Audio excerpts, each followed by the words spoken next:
They do have a timeout. Decide not to use it. Curry, way downtown. Bang! James on the drive. Anthony for three. Puts it in. You can't keep jumping that high, man. Bryant for the win.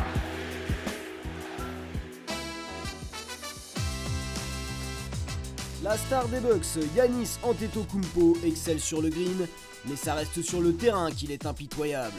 Accompagné de Jokic, Embiid, Doncic et Fournier, le Greek Freak est persuadé de battre Team USA avec dans ses rangs Curry, Thompson, LeBron, KD et Adebayo. D'accord ou pas d'accord? Luka Doncic et Ja Morant sont des joueurs hors du commun, mais lequel d'entre eux peut faire gagner un titre à sa franchise? C'est notre débat. Wembanyama arrive bientôt dans la Grande Ligue et les franchises en salivent d'avance. L'opération tanking est activée, mais quelle équipe sera la plus adaptée aux Français?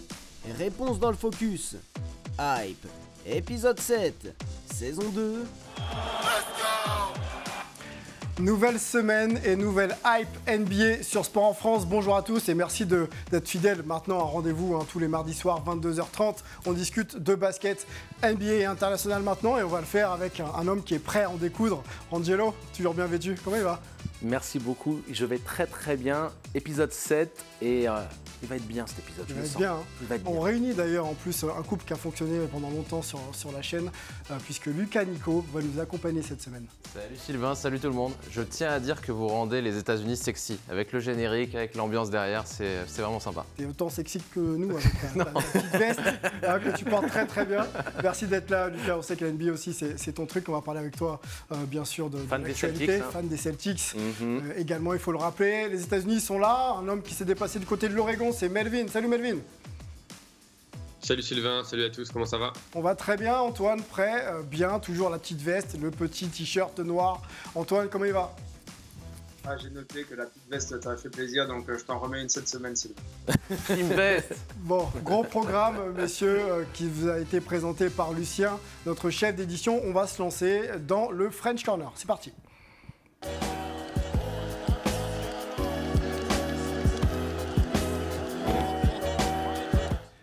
Semaine passée, on a parlé des Français de NBA. Ça a fait même une très grosse discussion. On ne va pas se relancer là-dessus, quoique d'ailleurs. On va s'arrêter sur un taulier maintenant, puisque Evan Fournier en est à sa 11e saison NBA, l'arrière des Knicks, qui connaît un début de saison un petit peu compliqué. Il a commencé dans le 5, et il sortait encore quelques jours du banc, et là, il est carrément plus utilisé par son coach Tom Thibodeau. Melvin Carsanti a eu la chance de rencontrer Evan Fournier puisque les Knicks de New York étaient de passage à San Francisco pour y affronter les Warriors. Melvin, on écoute ton interview d'Evan Fournier, puis on analysera tout ça avec toi ensuite.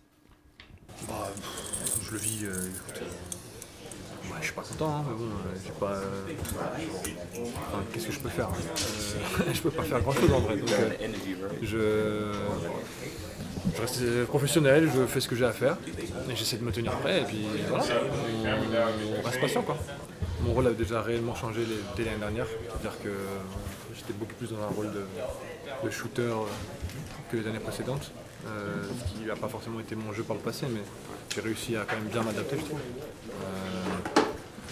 C'est pas que je trouve, c'est que je me suis bien adapté et ouais, c'est vrai que j'ai pas eu beaucoup de temps pour pouvoir tester un peu ce 5 majeur, surtout que dans le fond on était à 3 et 4, comme tu dis j'étais à 40%. En vrai moi je trouvais qu'il n'y avait pas d'alarme quoi. C'est son choix, hein. C'est le choix du coach. En vrai j'ai pas grand chose à dire, parce que faudrait lui demander quoi. Après quand tu regardes les minutes des 7 premiers matchs, tu vois quand même que je jouais déjà pas beaucoup. J'étais dans le 5 et c'est vrai que je jouais pas beaucoup. Donc c'est vrai que ça pouvait laisser penser à un futur changement. Après que ça arrive aussi vite, de me retrouver au 7e match dans le 5 et là on est quoi genre 13e match hors de la rotation, c'est vrai que ça arrive super vite.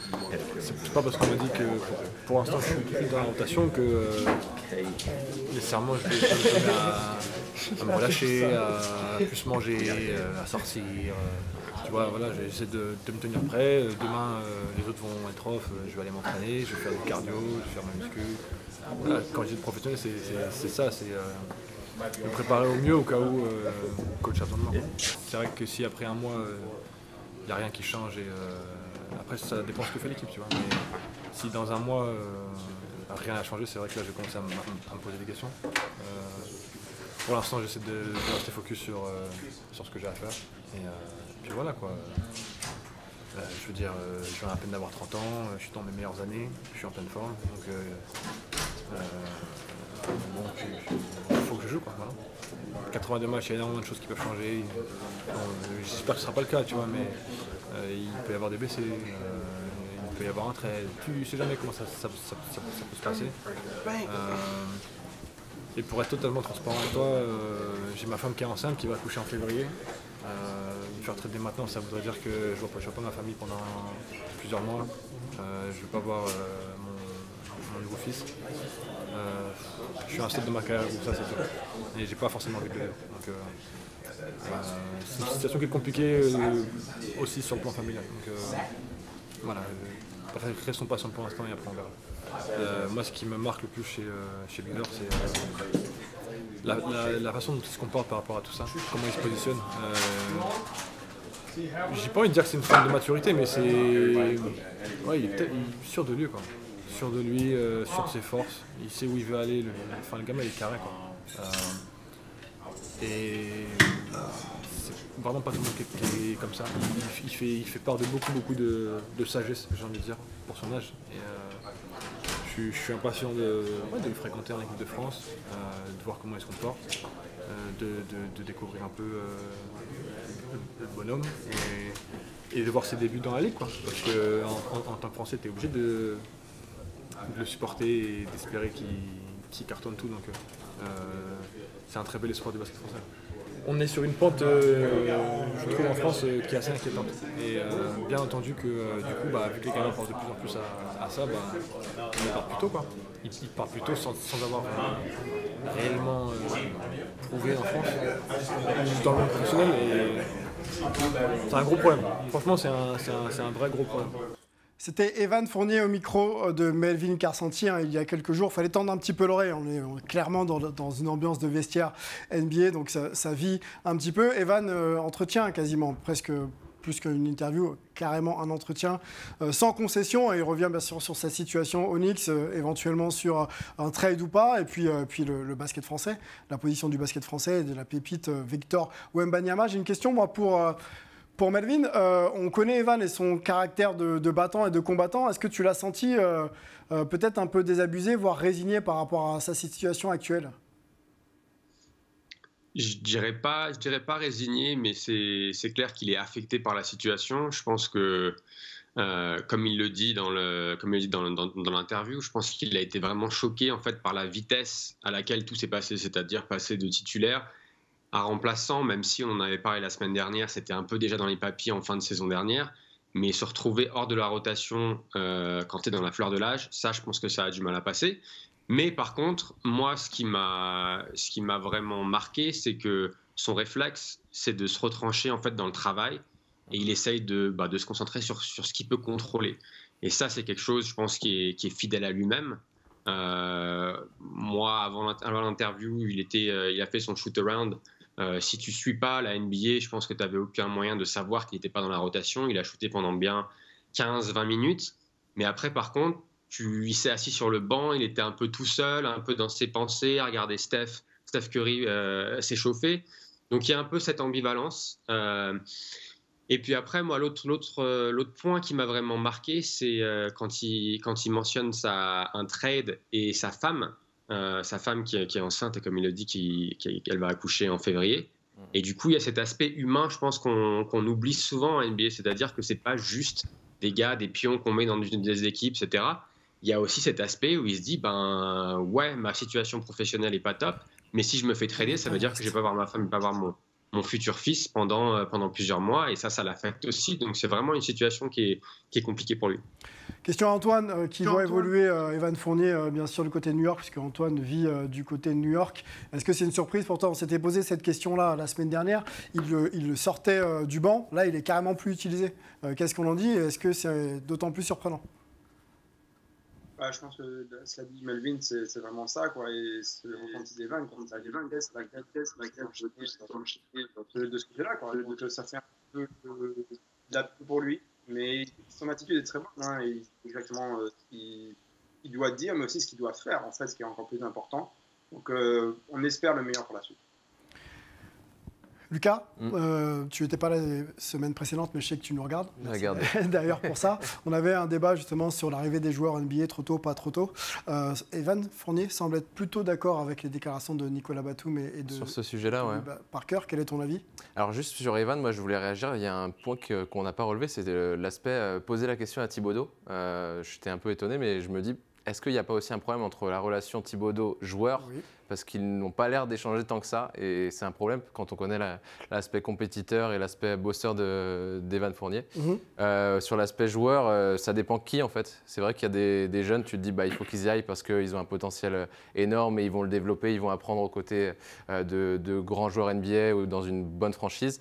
Il y en a certains, moi je suis d'avis de les laisser en Europe et de les laisser se développer. Je trouve ça bien qu'un Makundu, qu'un Kamagaté soit en Europe aujourd'hui et qu'ils jouent et qu'ils aient du temps de jeu et des responsabilités dans des clubs européens aussi, que de les voir en G-League et de ne pas avoir de responsabilité de temps de jeu. Mais il y a quand même un truc qui m'interpelle dans cette réflexion-là, c'est qu'on oublie... Celle d'Evan Non, dans la réflexion globale du départ trop tôt des joueurs français, c'est qu'on oublie quand même que les équipes NBA ont le contrôle absolu sur la situation des joueurs qu'ils draftent, qu'ils prennent les décisions de les incorporer rapidement ou de les renvoyer en Europe.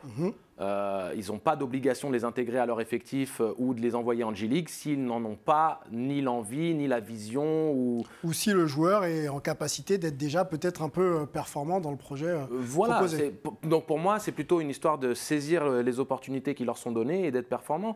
Tony Parker n'était pas attendu pour être starter quand il est arrivé aux Spurs. Il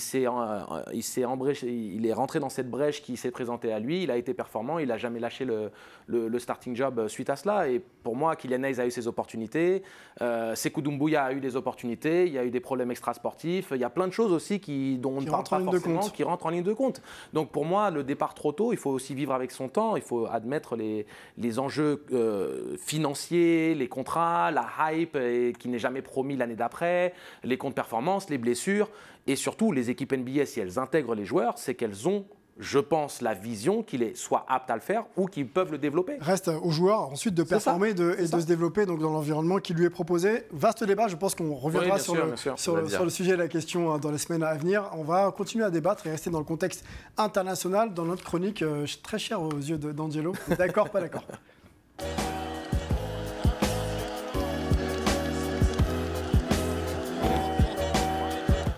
On reste dans le contexte international avec le grec Giannis Antetokounmpo, le joueur fantastique des Bucks de Milwaukee, qui était l'invité d'un podcast de Serge Ibaka, How Hungry Are You? Donc voilà, un temps d'échange entre deux joueurs NBA qui se connaissent bien, parce que les deux jouent dans la même franchise de Milwaukee. Et on a posé une question à Giannis Antetokounmpo. Team World, dans laquelle lui, il serait donc avec d'autres joueurs NBA, mais pas nés aux États-Unis, face à Team USA, qui remporterait ce match un petit peu fantasme, parce qu'il est pour l'instant pas question de tout ça. On vous montre un petit peu la réponse de Giannis et on en discute ensuite. Put together a starting five player from international and from the United States. International, okay, let me go Embiid.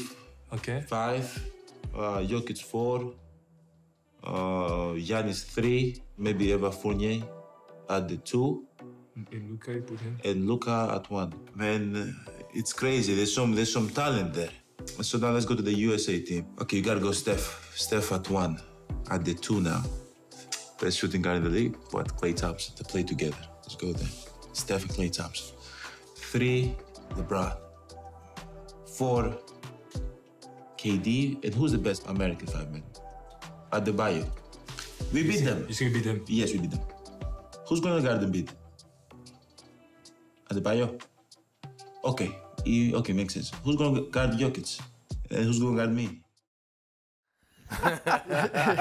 On admire un petit peu la toque de Serge Ibaka, ça lui va très bien. On espère qu'il fait autant à manger qu'il est bon sur le terrain.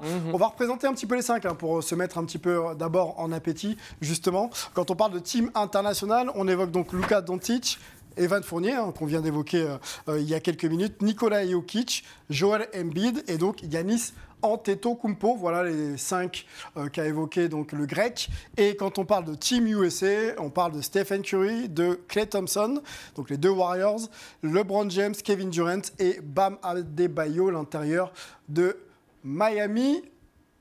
Maintenant, on peut rentrer dans la discussion ensemble. Donc, au choix de Giannis Antetokounmpo, deux chroniqueurs ne sont pas d'accord. Melvin pense que Team USA peut battre Team International et Angelo pense que Team International peut se défaire de Team USA. On va changer un petit peu les rôles. On va donner 1 minute à Angelo pour dépeindre ses arguments. On écoutera ensuite Lucas et Antoine tranchera ce débat. Mon Sply Bro, bon après on se prête à ce jeu-là, sachant que de toute manière on est tous les deux capables de faire la thèse et l'antithèse de ce débat-là. Je vais défendre Team International parce que je vais être un loyal compatriote, mais c'est évident que c'est 2 profils d'équipe différents. Donc Melvin va appuyer les qualités de son équipe, moi je vais appuyer les qualités de la mienne. Intérieur, puissance, longueur de segment, 1 contre 1 indéfendable. Team International présente un mismatch permanent qui forcerait potentiellement des prises à 2 systématiques du côté de Team USA. Ils ont et la qualité de passe pour sévir et la qualité de tir avec Evan Fournier, avec Jokic dans le périmètre, avec Luka Doncic pour pouvoir vraiment faire énormément de mal. Ils vont user défensivement l'équipe adverse, ils vont mettre beaucoup de paniers près du cercle. Derrière, sont-ils capables d'arrêter les tirs à 3 points? Pas évident. Et c'est là où ils peuvent souffrir. Et je sais que c'est là où va appuyer mon Sply Bro que j'aime. Mais je prends quand même Team International au final. Team International sûr, c'est ton dernier mot. C'est mon dernier mot. Sur le buzzer, justement, le dernier mot d'Angelo. J'étais bien dans le timing aujourd'hui. On va écouter Melvin qui pense que Team USA peut battre Team International. Melvin, c'est à toi. Oui, alors je tiens à remercier Angelo pour ses arguments qui tiennent la route, mais comme il le dit, nous ne sommes pas en 1995, nous sommes en 2022 et malheureusement le tir à 3 points est roi. Et quand on a Steph Curry, Klay Thompson, Kevin Durant, je mettrais même LeBron James qui aime bien un peu s'écarter maintenant, ça risque d'être un peu plus compliqué pour la Team World. Je pense que pour moi c'est vraiment deux points. Il y a l'adresse et il y a le rythme que cette équipe peut jouer. Avec un Adebayo, avec un LeBron James, avec KD, ça va courir très très vite. Et quand Giannis dit qui va défendre sur Embiid, mais Jokic va défendre sur qui? On va mettre Jokic sur LeBron, sur KD? C'est pas possible. Donc je pense qu'à l'usure, cette Team World va pouvoir gagner le match. Et puis j'ai envie de dire, il y a quand même un point qu'Angelo n'a pas mentionné, c'est que quand même son pivot titulaire est américain. On ne faut pas oublier que Joel Embiid a aussi la nationalité américaine. Si tu peux nous prendre des joueurs, il n'y a pas de problème. Mais nous, pas de problème. C'est petit, c'est mesquin ça, Melvin.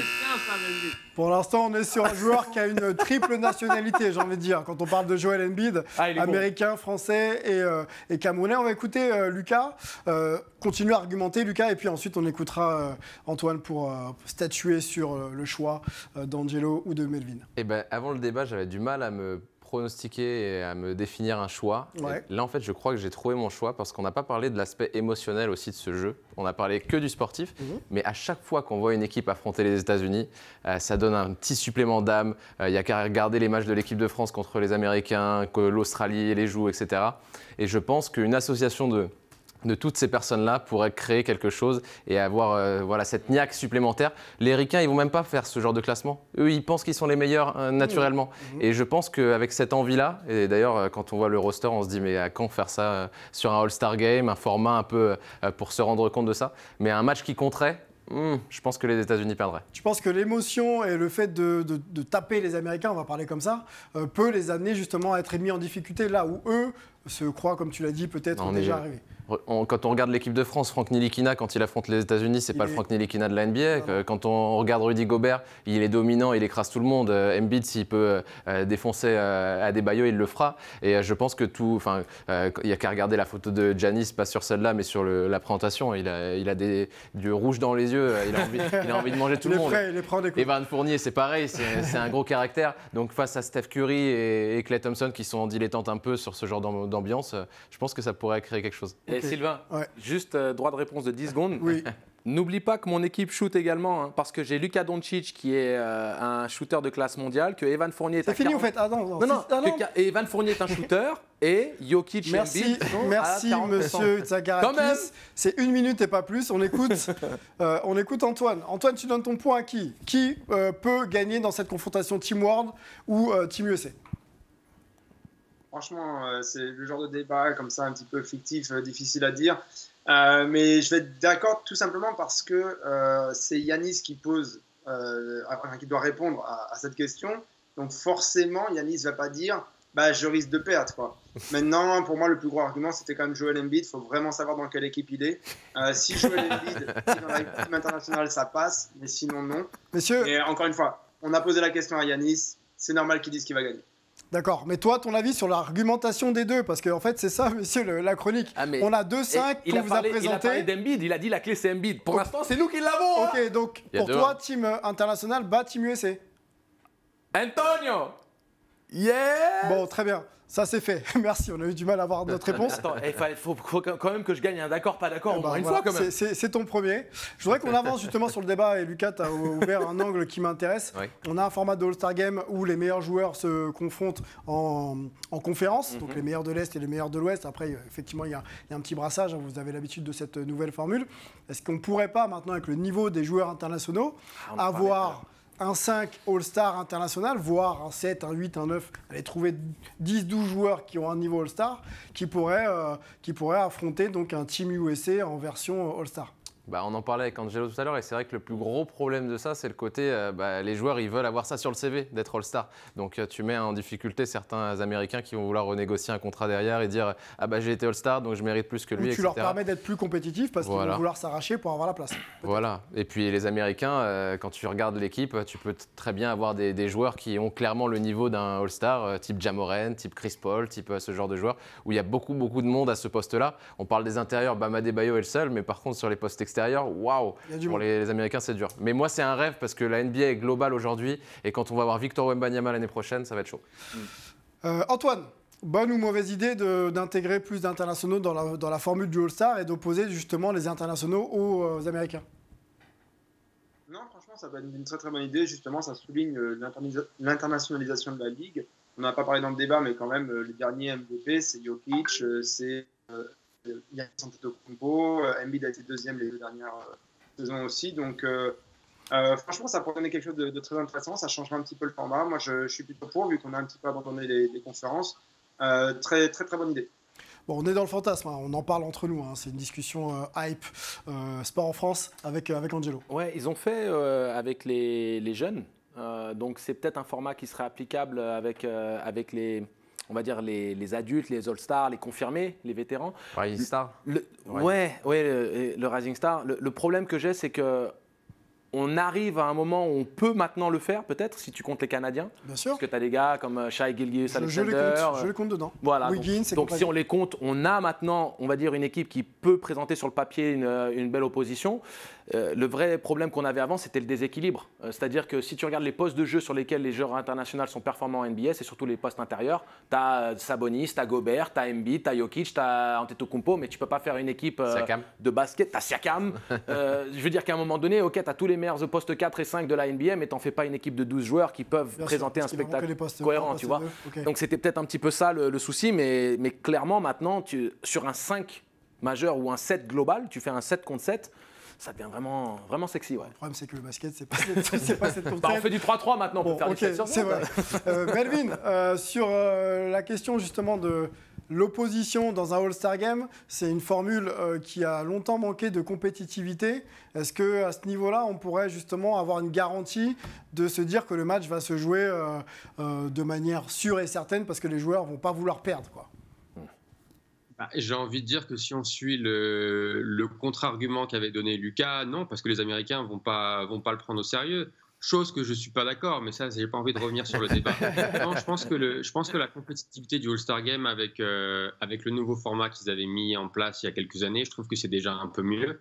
Après, je pense que si on passe au reste du monde contre les États-Unis, sur les 2-3 premières éditions, je pense qu'il y aura une grosse intensité parce qu'il y aura cette envie de pas perdre et de montrer que ton pays ou ta partie du monde est plus fort que l'autre. Donc je pense que ça peut être une bonne idée. Ouais, tu sais, Angelo a souvent le dernier mot là, dans nos discussions et nos débats. Moi, je veux que tu lui répondes par rapport au fait que tu ne sois pas d'accord avec son argument. À quel argument je sais pas, tu me dis je ne suis pas d'accord avec le fait que... Peut-être que je me Non, il disait à Lucas que les Américains n'auraient pas la même motivation. Très bien. Je veux que tu répondes à ça quand même. Ouais, pas de problème. Sur le côté émotionnel, je pense que les Américains, quand ils voient une équipe de France menée par Evan Fournier et Rudy Gobert et qui ne connaissent pas les autres joueurs, ils se disent pas de problème et je pense qu'ils peuvent jouer un peu dilettante.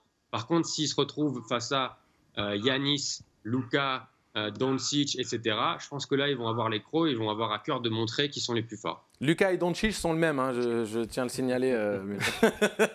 On a un peu perdu là, dans cette question. Angelo, encore un point ? Oui, non, c'était dans l'idée que on se retrouverait avec un format vraiment intéressant où, à l'ancienne, il y avait une vraie rivalité conférence Est, conférence Ouest. Et tous les anciens, vous pouvez appuyer sur ça, sur le fait que la conférence Est ne voulait pas perdre et inversement. Ouais. Et ça s'est un petit peu perdu dans le temps. Donc ils ont après mixé en faisant les capitaines d'équipe. Ils ont essayé de retrouver une nouvelle dynamique, mais ça n'avait pas autant pris. De faire Team USA contre le monde, on reviendrait à la bonne époque de l'ancienne rivalité Est-Ouest, mais avec une nouvelle identité qui, je pense, pourrait vraiment redonner du piment à cette formule où là, les défenses et l'enjeu...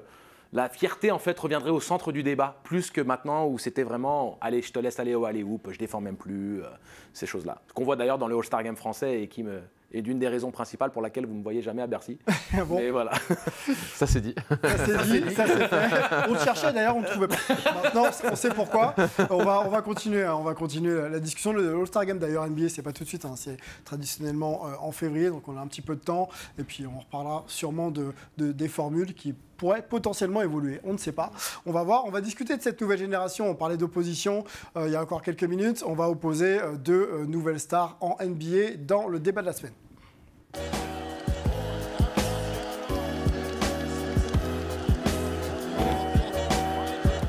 Bon, n'ayez pas peur quand on parle de nouvelles stars, c'est pas l'émission qu'on pouvait voir sur M6 il y a quelques temps. C'est deux superstars là. C'est deux superstars. Oui, non. Revenons pas là-dessus, parce que là on va vite dévier. On va parler de Luka Doncic et de Ja Morant, deux jeunes joueurs. L'un évolue du côté de Memphis pour Ja Morant et Luka Doncic est donc le meneur slovène de Mavericks de Dallas. Deux joueurs jeunes, 22 et 23 ans. On va peut-être les présenter d'abord pour se remémorer un peu qui ils sont et ce qu'ils ont déjà trusté au niveau NBA. Crazy Ja Morant est déjà Rookie of the Year. Ça, c'était pour il y a 2 saisons maintenant. MIP, donc le joueur ayant le plus progressé en NBA, c'était l'année dernière, une fois All-Star, et un All-Rookie Team et un All-NBA Team pour Ja Morant. Voilà le palmarès qui s'affiche. Et côté Luka Magic, on est à un Rookie of the Year, donc meilleur débutant de l'année en NBA. 3 fois All-Star déjà quand même, pour un joueur qui va vers 23 ans, qui a déjà même d'ailleurs 23 ans, un All-Rookie et 3 fois All-NBA. Le joueur slovène qui avait évolué du côté du Real Madrid aussi, MVP de l'Euroleague à 18 ans, il faut le rappeler, fait partie donc de ces joueurs qui hype un petit peu toute la sphère basket aux États-Unis. On va se poser plusieurs questions, messieurs, dans ce débat. Qui est le meilleur team leader? Ça, c'est une première question que j'ai envie de vous poser. Quelle est la plus grande marge de progression entre les deux joueurs? Des joueurs complètement différents. Un plutôt finisseur, je garde beaucoup le ballon, et l'autre slasher et un petit peu, même voire beaucoup spectaculaire. Ouais. Et question de fond, en toile de fond, qui prenez-vous pour gagner un titre NBA? On commence par quelle question là? On va commencer par la première. Ja Morant ou Luka Doncic, quel est le meilleur team leader, celui qui implique les autres, celui qui donne l'exemple, celui qui emmène son équipe à performer sur le terrain. On va changer un peu, on va aller directement du côté des États-Unis pour essayer de répondre à cette question avec Melvin. Le meilleur team leader entre les deux? Alors moi, je prendrais Ja Morant comme meilleur team leader parce que je pense qu'il a vraiment su poser sa personnalité sur l'équipe de Memphis et la culture qu'ils sont en train de construire. C'est vraiment une culture qui a son image. Il est toujours extrêmement positif, il est toujours à célébrer le succès de ses coéquipiers et on voit que c'est contagieux. Et du coup, ils ont une sorte vraiment de confiance en eux qui est vraiment belle à voir. C'est un style qui est un peu différent, mais ça me fait beaucoup penser à ce qu'a fait Damian Lillard à Portland, c'est lui aussi une culture qui a son image. Alors les deux n'ont pas la même personnalité, mais pour moi, Ja et vraiment, si j'avais à choisir, en tout cas, je prendrais Ja avant Luka. Je pense que Luka c'est un gagnant, mais je pense qu'au niveau vraiment de comment être le leader d'une équipe et être sûr que tout le monde soit impliqué, je pense qu'il a encore du progrès à faire. Antoine, Ja ou Luka Doncic pour les qualités de team leader, celui qui va amener le groupe à performer et à impliquer tout le monde, que ce soit sur le terrain ou en dehors du terrain? Je pense que Melvin savait l'argument que j'allais sortir, donc c'est pour ça qu'il a un petit peu fini là-dessus. Certes, il y a une grande qualité de leader du côté de Ja Morant. Je pense qu'il est très inspirant. Ceci dit, je ne sais pas d'ailleurs si Melvin, tu les as peut-être vus aussi, il a beaucoup de charisme, etc. Mais c'est plus encore une énergie un petit peu folle. C'est pas encore vraiment le gars qui cadre tout ça et qui fait un petit peu suivre les autres. Quand tu le vois même sur des choses, des échauffements, des entraînements, des trucs comme ça, c'est pas tout à fait encore son rôle. Alors qu'il y a cette maturité, il y a cette expérience chez Luka qui, à mon avis, porte sa voix un petit peu plus loin. Je pense qu'il l'ouvre moins, mais quand il l'ouvre, il a tendance un petit peu plus à montrer les choses. Et puis, tu n'es pas obligé d'ouvrir, tu peux être aussi leader, par exemple. Et quel meilleur exemple qu'un joueur qui est régulièrement dans la discussion MVP depuis maintenant un petit moment. C'est pas qu'une hype autour de Luka. Et voilà, encore une fois, Melvin a un petit peu sorti l'argument, mais le côté gagnant, ça compte. Il sait faire gagner une équipe. Luka, il l'a prouvé au plus haut niveau, en tout cas européen, et donc quand même à un vrai niveau professionnel. Donc on attend de lui déjà beaucoup. Et à mon avis, ça joue pas mal. Vous voyez les stats s'afficher, 34 points, 49% au tir, quasiment 50, 8 passes, 9 rebonds. Donc on peut répondre effectivement sur la capacité à être team leader. Et effectivement, c'est un joueur qui est déjà très très performant. Lucas, tu prends je bascule du côté de l'argument de Melvin, moi, sur le côté, c'est vrai qu'il a créé une osmose collective à Memphis qui n'était pas simple. Memphis qui est toujours une équipe un peu qu'on regarde un peu de loin, ils font des choses. En fait, lui, il a vraiment créé quelque chose sportivement, culturellement, à la Lillard. Moi, j'aime beaucoup et je pense qu'en tant que leader, dans le vocal, dans l'état d'esprit, etc., il est meilleur que Luka. C'est peut-être là où Luka est le moins bon d'ailleurs. Mais si je devais choisir et si on profile vers la suite du débat, je dirais sur Luka. Ok. Angelo, tu as été dans des vestiaires pro. Quel joueur aussi impactant que sont ces deux joueurs t'inspire le plus pour peut-être être à leur côté et peut-être aller sur le terrain et tout donner? Je rejoins Luka et Melvin sur l'idée qu'à l'heure actuelle, c'est un meilleur team leader dans, on va dire, un comportement global. Parce que je reproche, et je pense qu'Antoine en est conscient, par exemple, Luka se disperse beaucoup trop au niveau de son énergie et même de son langage corporel avec les arbitres. Il est vraiment nuisible. Il est même nuisible pour son équipe dans cette dynamique-là. Il a une énergie dispersée, il ne revient pas en défense, un langage corporel très négatif qui ne va pas influencer le corps arbitral à être plus clément sur les possessions d'après. On n'a pas ça avec Ja Morant. Cependant, je rejoins Antoine au niveau de la capacité à faire gagner son équipe et d'être leader dans les moments difficiles et de pouvoir trouver des solutions envers et contre tout, peut-être à une échelle supérieure à Ja Morant. Donc, sur cet argument-là, cette méthode-là implique son équipe et ses coéquipiers? Il peut montrer le sillage, c'est-à-dire que dans un moment où peut-être son équipe serait en grande difficulté ou qu'il y aurait même une idée d'abandon potentiel qui commencerait à s'immiscer dans le cœur et les esprits de ses coéquipiers, il pourrait lui, à bras tirés, ramener son équipe et dire « Hey les gars, le game il n'est pas fini ». Mais team leader de manière globale, Ja Morant, propose, on va dire, quelque chose de plus motivant, de plus inspirant que Lucas, qui a encore une énorme marge de progression à ce niveau-là. Ouais, c'est un joueur qui est très souriant aussi, hein, très expressif, et qui donne envie justement qu'on le suive, hein, avec les locks, etc. Enfin voilà, il y a un style qui est très aimé. Question pour nos Américains sur la deuxième thématique de notre débat, la marge de progression des deux joueurs. Ja Morant, joueur explosif, slasher, qui commence à mettre des tirs à mi-distance et bien sûr à 3 points. Il manque un peu de régularité. Ça, c'est sa caractéristique, on va dire, numéro 1. Et pour Luka Doncic, bon joueur qui sait tout faire, qui met justement les autres, enfin ses coéquipiers dans de bonnes conditions, capable de tirer à 3 points, capable aussi de finir un peu en post-up. Quelles sont les marges de progression pour des joueurs qui sont jeunes et déjà très forts? Selon vous, Melvin, dis-moi tout. Alors moi, il y a deux axes en fait que je trouve qui sont vrais pour les deux joueurs. Le premier, avant tout, c'est la défense. C'est deux joueurs que tu peux attaquer défensivement, alors pour des raisons différentes. Et après, pour moi, il y a aussi l'aspect physique, c'est-à-dire que pour Luka, on sait qu'il est souvent arrivé au training camp avec peut-être quelques kilos en trop. Donc je pense que vu l'usage qu'il a à Dallas, il a tout le temps la balle dans les mains, il faut qu'il soit dans une forme physique optimale pour pouvoir tenir sur la durée. Et Ja Morant, au niveau du physique, c'est comme tu le disais, il a un jeu qui est extrêmement percutant, il attaque le cercle, et donc il peut facilement se blesser. Donc faire attention à son corps, faire ce qu'il faut pour bien récupérer, mais aussi développer ce jeu extérieur dont tu parlais, pour ne pas juste être, j'ai envie de dire, avoir cette dimension unique, sera très important, je pense, pour la suite de sa carrière. Antoine, dis-nous tout sur les marges de progression. Tu vois évoluer les deux joueurs en NBA. Lequel te semble avoir le plafond le plus élevé? Alors, la question le plafond le plus élevé, je ne sais pas. Mais la marge de progression, ce n'est pas forcément la même chose. À mon avis, c'est déjà de très loin même. Puisque Luka est déjà quasiment un joueur fini. Il va gagner en expérience, en certaines sciences, etc. Mais son jeu, je ne le vois pas beaucoup évoluer. Alors que le jeu de Ja va énormément évoluer à mon avis. Il va vraiment apprendre beaucoup plus de choses sur le timing, certaines passes qu'il ne voit pas encore, qu'il va voir plus tard, le jeu qui va de plus en plus se ralentir pour lui, l'adresse à 3 points, on l'a déjà mentionné. Il y a tellement de choses encore que Ja peut apprendre que, à mon avis, la marge de progression est énormément plus élevée de son côté que celle de Luka. Après, en termes de où est le plafond le plus élevé, justement, comme beaucoup de choses reposent sur la marge de progression pour Ja, et sera-t-il ce joueur qui saura apprendre justement toutes les choses qu'il doit apprendre? Là, je suis beaucoup moins sûr. À mon avis, Luka nous a déjà montré énormément de choses. Luka Doncic est quasiment un MVP.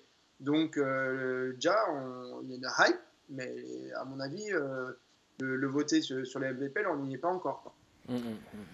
On passe avec vous, messieurs, en plateau sur le troisième thème de notre discussion. Vous prendriez qui, on va y arriver, pour gagner un titre NBA? Lucas, pour commencer. Ouais, Lucas, je rejoins entièrement ce qu'a exposé Antoine avec brio. Il a littéralement déposé le tapis là pour que je puisse répondre à cette question. Lucas est un produit fini. Lucas est un produit qui est... et on en parlait justement avec l'autre Lucas, qui est en face de moi tout à l'heure. Sa marge de progression, elle est compliquée à définir parce qu'il est déjà à un niveau statistique et une performance tellement élevée, c'est-à-dire que peut-être qu'il peut avoir un peu plus de régularité longue distance, mais c'est déjà très compliqué. D'amener peut-être une dimension encore plus dangereuse avec une efficacité jeu posté, un fade-away à la Jordan ou Kobe, où vraiment il devient indéfendable, surtout sur un poste de meneur de jeu. Je veux dire qu'il est tellement décisif et tellement impactant individuellement, et il arrive à emmener une équipe qui n'est pas la mieux armée, déjà en finale de conférence la saison passée, et la maintenir dans le top 4, top 5 de la conférence Ouest, qui est tout aussi relevé que ne l'est la conférence Est. Tu fais OK. C'est fort. Là, c'est extrêmement fort. Donc, il n'y a pas de faiblesse apparente dans son jeu. Je rejoins Melvin vis-à-vis de la défense, évidemment. Son fitness est important et aussi sa volonté de se mettre les fesses au sol pour pouvoir être encore plus impactant dans ce registre-là. Et évidemment, et c'est le même challenge pour tous les joueurs dans le milieu professionnel, c'est aussi cet aspect, cette approche. Donc, tu prends tout de même Lucas qui a démontré également avec le buzzer beater contre les Clippers, avec le fait de pouvoir emmener cette équipe et performer. Tu entoures Luka Doncic un petit peu mieux. Et tu peux tout de même imaginer qu'il soit à la même échelle qu'un Dirk Nowitzki, que ces Donc mecs Luka, qui ont réussi. Luka pour toi. Voilà, Luka, qui peuvent amener les Mavericks à un titre. Bon, Luka pour Luka. Bah, Luka. Okay. Pareil. J'ai à peu près les mêmes arguments. Moi, j'ajouterais aussi le côté physique. C'est un point plutôt positif pour Luka, contrairement à Ja. Je m'explique, c'est que Ja, il me fait penser un peu à Derrick Rose. Je pense que oui, il a un potentiel énorme, mais tout repose beaucoup sur son physique. Et même sans se péter forcément, mais un physique avec de l'âge, ça prend et on est moins vif. Et je vois pas en Ja un shooter incroyable, même s'il va bosser, ça sera pas. En devenir, même pas. En devenir, ça sera un très bon shooter. Derrick Rose arrivait à mettre des gros tirs. Je me souviens de Game Winner qui mettait Derrick Rose, mais ça n'a jamais été un grand shooter. Et dans les grands moments, il faut des joueurs aussi qui sont capables de mettre dedans, qui ont un bagage technique aussi un petit peu malin, un peu. Et ça, je le vois plus en Luka.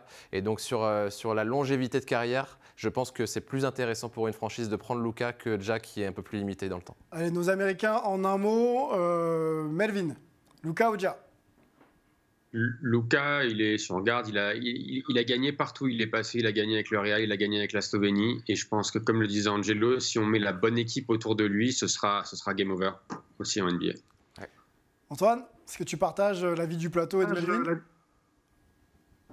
Oui, parce qu'on avait déjà discuté en plus hier en préparation de l'émission, il manque que ça à Luka, le bon casting autour, et il est déjà prêt pour gagner un titre, c'est bon.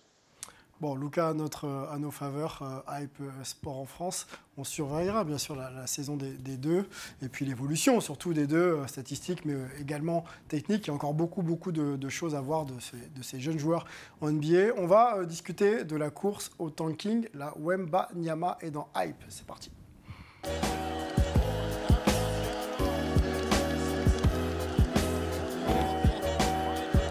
La course au Wemby, comme on l'appelle ici, est lancée. Alors, on réexplique peut-être un peu le système de draft en NBA. Les équipes les moins performantes ont l'opportunité de drafter haut, c'est-à-dire les potentiels ou les joueurs les plus intéressants. Donc, l'idée, c'est de se dire, parmi les équipes qui sont rankées aujourd'hui très bas dans le classement des deux conférences, laquelle est la plus Wemby compatible pendant que Angelo se Melvin sourit et je sais pourquoi il sourit. On va continuer quand même. Et je crois savoir pourquoi vous souriez. À présenter, on a 4 équipes à vous proposer, même plus d'ailleurs. Orlando, peut-être, si l'élément peut s'afficher, qui a joué 18 matchs, 5 victoires, 13 défaites pour l'instant, donc c'est pas beaucoup. OKC, 17 matchs, 7 victoires, 10 défaites. On a les Hornets de Charlotte avec 4 victoires, 14 défaites. Les Pistons de Détroit, 3 victoires, 15 défaites. Et les Houston Rockets, c'est 3 victoires, 14 défaites. On a même les Spurs juste derrière. Je vais un peu vite, mais je sais que Lucien peut suivre. On a 18 matchs joués et 6 victoires pour 12 défaites. Voilà les équipes que l'on a un petit peu mis dans ce panier du tanking. Parmi ces équipes, lesquels pourraient être les plus Wembanyama compatibles ou Victor Wembanyama compatibles, vous avez compris. On va réécouter Luka. Alors, quand on parle de Wembanyama et quand on parle de franchise, on essaie de regarder un peu le projet de la franchise, le style de jeu et bien sûr l'effectif en place. Est-ce que ça peut fitter avec Victor ? Je pense que le plus important, ça sera qu'il arrive dans une franchise qui lui laisse des libertés en fait. Alors laquelle tu choisirais pour toi ? Là, ça sera plus du cœur et je choisirai les Spurs. Okay. Je pense qu'un Greg Popovich le laissera s'amuser comme aujourd'hui fait Vincent Collet. Il y a la petite émotion aussi de revoir un Français à l'image de ce qu'a vécu Tony Parker dans une ambiance un petit peu famille, un petit peu moins de pression, parce que lui, il s'en fiche complètement de la pression des médias, etc. Donc jouer aux Spurs, ça lui poserait aucun souci. Il ferait son petit bout de chemin, il travaillerait fort et j'ai vraiment envie de le voir dans un environnement où il a les clés pour faire ce qu'il veut. Parce qu'il ne faut vraiment pas le limiter. Il ne faut pas ce qu'on a vu par exemple à Lasvel l'année dernière, où c'était indépendamment de sa situation, mais il était dans une équipe de Euroleague qui jouait vraiment sportivement le truc. Je pense que parmi les équipes citées, Détroit, Houston, il serait très bien, mais on ne lui donnerait pas les clés. Si, moi je pense que là c'est vraiment n'importe laquelle serait très bien dans le cas où on lui donne le maximum de clés et de droits en fait sur le terrain. Ok. La notion du marché aussi, peut-être, on va rester encore un petit peu avec toi. Est-ce que le marché, justement, tu parles de l'environnement, le fait qu'il soit dans un small market du côté des Spurs de San Antonio, c'est bien pour lui ? Je pense que c'est très bien. À Boulogne-le-Valois, il n'y a pas pression tant que ça. Évidemment, ils remplissent les salles maintenant à Marcel Cerdan. Boulogne, c'est pas les Spurs. Hein. non, mais les cadres lui vont très bien. Il était à Nanterre, pareil. Il y avait moins d'attention qu'à Lasvel, par exemple. Mais ça, c'est pas quelque chose d'important, le cadre. Moi, je pense que là, sentimentalement parlant, pour les Français, ça ferait plaisir de revoir un Français avec le maillot noir. La continuité, effectivement. Tony Parker, sacré 4 fois avec les Spurs. Après, s'il veut venir à Boston, évidemment, on l'accueille. Bon, je pense qu'ils l'accueilleront aussi. Melvin, on te donne la main sur l'équipe que tu veux mettre en avant et pourquoi elle serait Wemby compatible? Alors moi, j'avais envie de mettre en avant les Detroit Pistons parce que je pense qu'ils sont en train de construire un projet qui est solide. Déjà, ça part avec leur GM, leur general manager, Troy Weaver, qui a réussi vraiment à remodeler cette équipe comme il le souhaitait, avec des jeunes talents, avec beaucoup de qualités physiques, mais aussi un roster qui est prometteur. Et ça part de leur base arrière. Donc on voit la photo de Cade Cunningham ici, qui est un meneur polyvalent, qui a une grosse qualité de passe, ce qui est, je pense, important si on essaie de s'imaginer un pick and roll ou un one-two punch avec Victor. Je vais faire une petite parenthèse. Cade Cunningham qui est blessé, qui est sûrement out pour toute la saison, ce qui va donner une belle opportunité à Killian Hayes. Et il y a aussi beaucoup de gens NBA qui se disent que Cunningham est peut-être out pour la saison pour aller chercher justement Victor. Je ferme la parenthèse. À l'arrière, il y a aussi Jaden Ivey qui est plus scoreur, mais ses drives vont ouvrir des opportunités à Victor. Et puis le reste du 5, on a des intérieurs qui peuvent faire le sale boulot. Donc je pense à Jalen Duren et à Isaiah Stewart qui peuvent jouer un poste 5 pour éviter à ce que Victor soit un peu sous les paniers avec des gros gabarits. Et puis à l'aile, on a Saddiq Bey qui est lui aussi prometteur, qui est adroit. Donc si tu es adroit, encore une fois, avec de l'espace, c'est très bon pour Victor. Et puis Bojan Bogdanovic, où je ne pense pas qu'il sera toujours à Détroit la saison prochaine, mais s'il est, c'est un super vétéran sur lequel Victor pourra se reposer. Même question que pour Lucas. Si Victor arrive du côté de Détroit, on lui donne les clés et il fait ce qu'il veut? Bien sûr, je pense que de toute façon, peu importe où il arrive, je pense qu'il ne faut pas oublier qu'on parle d'un prospect, le prospect le plus hype depuis LeBron. Donc peu importe où il aura les clés de la franchise et ça devient le de facto, j'ai envie de dire, franchise player. Incroyable Victor Wembanyama, sa hype, on le voit dans les stats de cette saison du côté des Mets, c'est plutôt impressionnant. Je pense que ça va marquer l'histoire. Il est passé meilleur marqueur là, du championnat de France. Voilà, donc je pense qu'il lâchera peut-être pas le trône d'ici là. Ouais. On écoute Angelo sur l'équipe que tu veux mettre en avant qui pourrait potentiellement accueillir Victor. Lucas, mon acolyte, il a mentionné les Spurs, c'est son équipe de cœur. La petite caresse sur le maillot de Tipeee. Moi, c'était les Spurs que je voulais mettre en avant, non pas parce que je pense que ce sera justement l'équipe qui lui donnera le plus de liberté, mais c'est peut-être l'équipe qui serait la plus performante tout de suite avec l'ajout de Victor au sein de son effectif. D'accord. C'est-à-dire que les Spurs sont déjà à l'heure actuelle une équipe qui est intéressante, qui a eu une petite retombée là, après un début de saison vraiment performant. Ils ont une petite retombée dans les résultats, mais c'est aussi lié à la jeunesse de cette équipe et ils ont un manque de profondeur. Mais il y a tout de même une culture et on se pose toujours la question, est-ce que Popovic va revenir? S'ils ont Wembanyama, c'est certain que Popovic va revenir. Ce serait inconcevable pour moi d'imaginer Popovic rater l'opportunité de coacher un joueur tel un Tim Duncan qui est un tel talent, un tel potentiel tout à fait, et ce serait vraiment intéressant et j'aime bien ce que le 5 majeur à ce moment-là présenterait, en imaginant bien sûr qu'on responsabilise Victor tout de suite dans le 5. Ouais. Et s'ils arrivent à garder, alors son nom j'avais toujours un peu du mal à le prononcer, c'est Poeltl. Jakob Poeltl. On va me dire que je fais l'accent ricain, après il faut arrêter. C'est vrai. Calme-toi Angelo, calme-toi. Mais s'ils arrivent à le conserver, ils auraient une vraie base intérieure intéressante. Ils ont des ailes performantes, 2 joueurs à plus de 20 points de moyenne avec Vassell et Johnson. Et puis Trey Jones, vous mettez n'importe qui à la main. Ça manque pas de quelqu'un qui peut donner les ballons dans de bonnes conditions à Victor? Ouais, mais Jones n'est pas un mauvais meneur de jeu. Jones le sait très bien. À l'image de ce qu'a Boulogne-le-Valois aujourd'hui, avec des meneurs qui sont plutôt des bons passeurs et qui n'ont pas cette envie. C'est pas Will Cummings cette année qui prenait beaucoup de tirs l'an dernier. Voilà, pas besoin d'un meneur de jeu spectaculaire, si tu veux. Il fait du bon boulot, puis il va continuer son évolution, et puis tu peux toujours attirer un vétéran qui sait faire le métier pour compléter l'effectif. Et tout de suite, les Spurs prennent une nouvelle dimension où tu peux te dire pourquoi pas venir jouer play-in dès la première année, à la même échelle qu'un Tim Duncan avait réussi à propulser les Spurs. Alors, c'était pour un titre, mais je n'imagine pas les Spurs, je veux dire, équipés pour ça, au moins. Play-off peut-être, tout de suite, plus qu'à Détroit, par exemple. Bon, s'il a la même évolution de carrière de Tim Duncan, arrivé très jeune en NBA et déjà titré en 99 avec les Spurs, ce serait tout le mal qu'on souhaite. Écoute, c'est ce qu'on lui souhaite. Alors après, là, on vise très haut, mais pourquoi pas viser les étoiles, hein. Donc pour vous, quoi qu'il arrive, l'équipe qui draft ce joueur-là va le garder. Il n'y aura pas d'échange, quoi. C'est sûr et certain, vous êtes ça. Écoute, non, on est sûr de rien, mais quand tu as un tel joyau comme Victor, je pense que tu mises et tu. Puis la hype est encore plus grande que LeBron. Hein. Melvin mentionnait la hype, mais ça a dépassé LeBron. Hein. J'imagine que Melvin a quelque chose à ajouter là-dessus. Alors Melvin, non, il ne va pas ajouter parce qu'on a très peu de temps. On va écouter surtout Antoine et sur son choix d'équipe qui serait potentiellement Victor compatible. Alors, c'est surtout pour un petit peu amener de variété. Je vous disais que le Magic, ça peut être un petit peu intéressant parce que certes, alors, ils ont déjà eu le numéro 1 de la draft l'an dernier, donc c'est rare de l'avoir back-to-back. Mais c'est une équipe qui, justement, essaie de construire avec des grands joueurs. Ils ont plusieurs line-up avec des grands joueurs, en fait, pas juste une seule unit. Et c'est assez intéressant ce qu'ils essaient de développer autour de ça.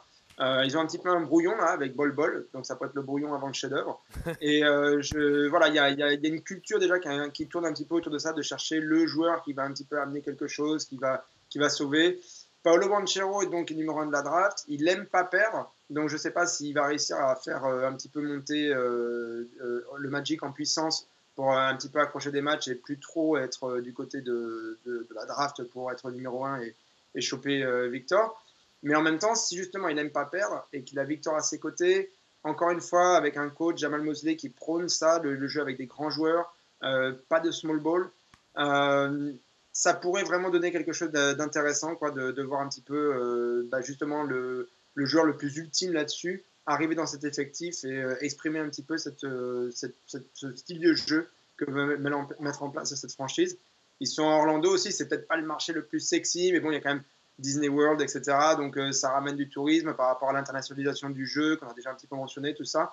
Ça peut être intéressant d'avoir un petit peu une vitrine telle pour le joyau qu'est Victor. Une dernière question avec toi, Antoine, et ensuite on conclura ce focus. Tu vis dans l'État de New York et à New York, donc le marché new-yorkais, tu connais. Est-ce que ça pourrait convenir à un Victor Wembanyama d'être justement exposé à ce point ? Sur New York, de toute façon, normalement. Parce que tu vois les Knicks carrément faire une saison nulle.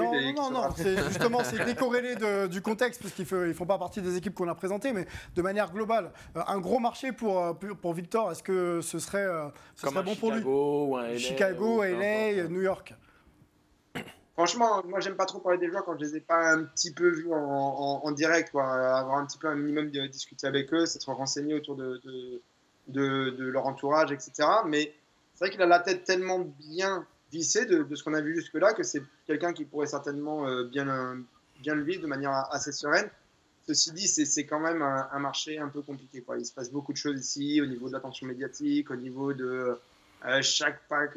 Voilà. Donc, ça serait peut-être mieux qu'il arrive un petit peu plus tard sur un marché aussi demandeur, on va dire, d'attention, d'énergie, de bruit, de rumeurs, etc. Après, par contre, j'espère qu'il va tomber dans une fanbase un petit peu passionnée. C'est ça qui m'embête à Orlando, c'est qu'il n'y a pas une public basket vraiment là-bas. Evan en a souvent parlé. Et ça serait plus un souci. Mais sinon, à New York, c'est quand même encore another beast, quoi. Ouais. Un grand marché pour papa, mais New York, ça peut être compliqué. Ok, donc autant arriver mûr et prêt justement pour gérer un petit peu le contexte qui va bien sûr au-delà du basket quand on évoque New York. C'était le mot de la fin. Merci Antoine pour cette précision. Je voudrais remercier en plateau Angelo, toujours bien vêtu. Mais il a bien vécu aussi. Exactement. Et Lucas, tu reviens quand tu veux, Lucas, avec plaisir. Pour nous accompagner et discuter, bien sûr, de NBA. Avant de remercier, j'allais oublier d'ailleurs, notre jeu concours. L'étoffe des héros, le livre a été gagné sur Twitter. Vous allez voir le tweet qui s'affiche. Donc merci bien sûr pour votre participation et on vous envoie tout ça très rapidement dans la catégorie promo. Le Black Friday, c'est cette semaine. Notre partenaire Derby Ball, vous vous inscrivez sur le club privé Hype et vous avez le droit à des produits en exclus ou des réductions également sur le partenariat Hype Derby Ball. On va remercier maintenant, et c'est leur tour, nos 2 Américains d'être là avec nous chaque semaine. Melvin du côté d'Oregon cette semaine et Antoine du côté de New York. L'émission disponible en replay sur le site de Sport en France et l'application qui est gratuite. Il faut télécharger tout ça et aller également sur le YouTube de Hype pour nous retrouver. Abonnez-vous et on sera très chaud pour vous retrouver la semaine prochaine. Bonne Hype à tous. Ciao.